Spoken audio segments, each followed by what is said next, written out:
چند تا چیز کوچولو که به چخ رفتم تا یاد گرفتم. اگه میخوای بدونی کی داره کنترلت میکنه، دور و برتو نگاه کن ببین کیه که اجازه نداری ازش انتقاد کنی. اگر اتفاقی افتاده و میخوای ببینی گناهکار کیه، جزئیات اون اتفاقو نگاه کن ببین کیه که به بقیه میگه ساکت باشید حالا هیچی نگید. اگر میخوای بدونی کی از اطرافیانت ممکنه بهت خیانت کنه یا بهت نارو بزنه، بگرد ببین کدومشون اگر تو شکست بخوری سود میبره. اگر میخوای بدونی تو رو واقعا چجوری میبینن، نگاه کن ببین وقتی بهت نیاز ندارن چطوری باهات رفتار میکنن. اگه میخوای بدونی آینده دست کیه، ببین کیه که میتونه تصمیم بگیره در آینده کی چی یادش بمونه. اگر میخوای بدونی چه چیزی یا چه کاری واقعا خطرناکه، ببین چه چیزیه که عموم مردم دنیا نمیخوان که اتفاق بیفته. مردم، نه قدرت ها. اگر میخوای بدونی کجای زندگی دروغه، ببین چه اتفاقایی توش افتاده که اجازه نداری در موردشون سوال بپرسی. آدمای اطرافت این اجازه رو نمیدن. اون مسائلی که نمیذارن راجبش حرف بزنی یا اگر حرف بزنیم تحقیرمون میکنن و بهمون حمله میکنن، مسائل خیلی خیلی بزرگتر و عمیقتری توی دنیا هستن تا اون چیزایی که رسانه و قدرت ها در موردش حرف میزنن.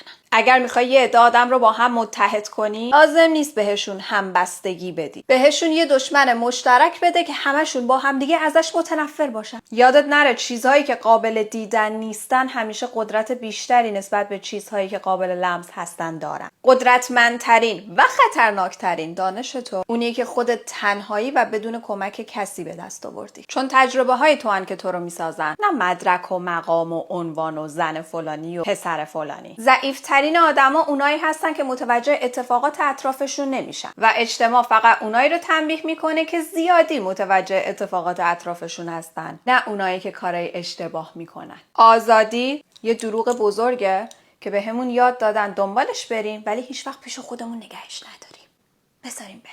معمولا سکوت آدما بیشتر کشته میده تا اون ظلمی که ظالم میکنه. ترستو مثل قفل راهتو میبنده، ولی اینکه در نظر نگیریش مثل کلیدی میمونه که راهتو باز میکنه. قوانین هیچ وقت برای محافظت از تو ساخته نشدن، برای کنترل کردن تو ساخته شدن. قدرت ها برای بقا فقط به سکوت تو احتیاج دارن، نه چیز بیشتر.